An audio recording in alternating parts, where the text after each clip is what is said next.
Okay, let's go. Take two here. We had a little issue. Facebook Live was being weird, and it kept saying that there was video interruption, but there really wasn't. It was still going. So, retake. Episode 155 of the Marketing Lyfe podcast. This is Taylor Timothy, your host. And today, guys, we're going to be talking about service-based marketing versus e-commerce marketing. And I'm going to dive a little bit into what that actually is, what that entails, and a lot of the pros and cons or things that you will run into marketing for these types of things. So let's not waste any more time and dive in.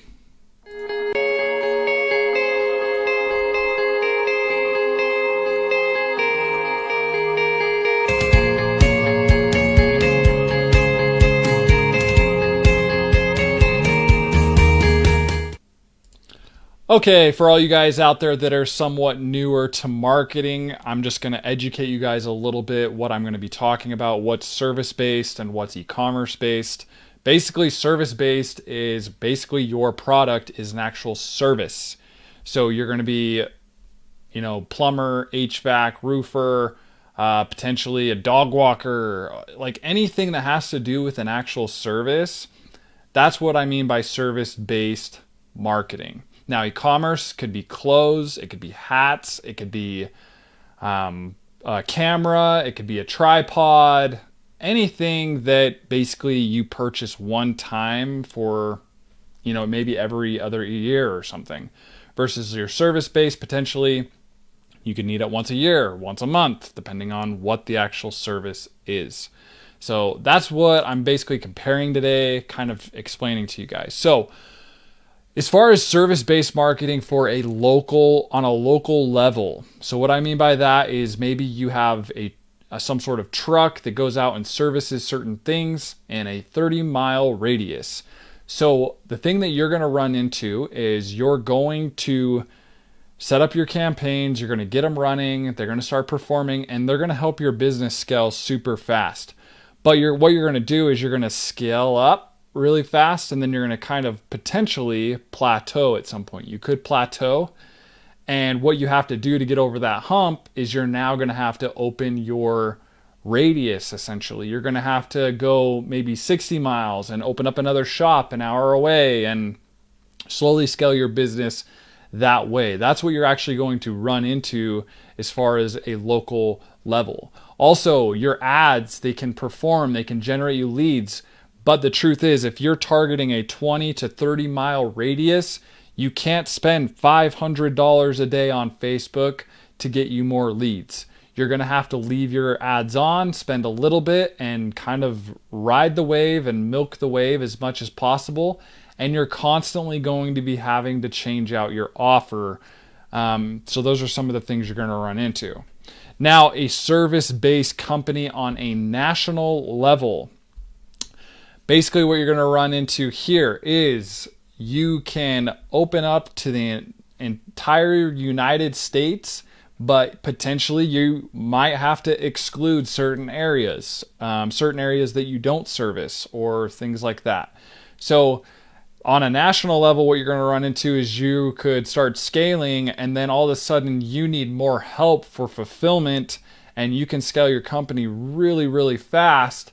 But you need to make sure your systems are in place, your processes are in place, versus the local level. In my opinion, you can scale at a healthy level and very controllable, because once you start getting bad reviews, you're in trouble.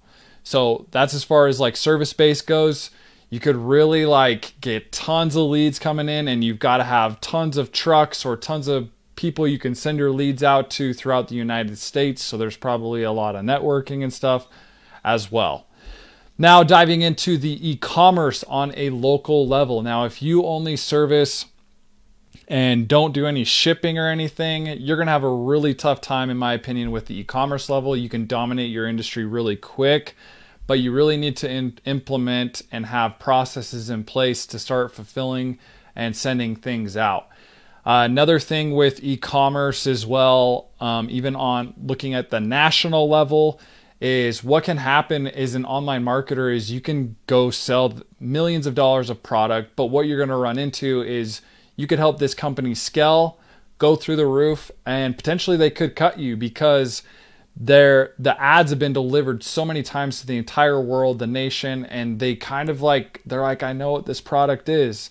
And a lot of times what they'll do is they'll scale really fast, they'll make tons of sales, and then all of a sudden their sales will drop, and then they'll just flatline down here, and they'll stay profitable, they'll continue to make money, but what happens is they don't have the funds or anything to continue to push out more ads and things like that. Yes, they'll continue to advertise, but they're not going to see the sales that they once had when they were doing millions a month and things like that until they release a new product.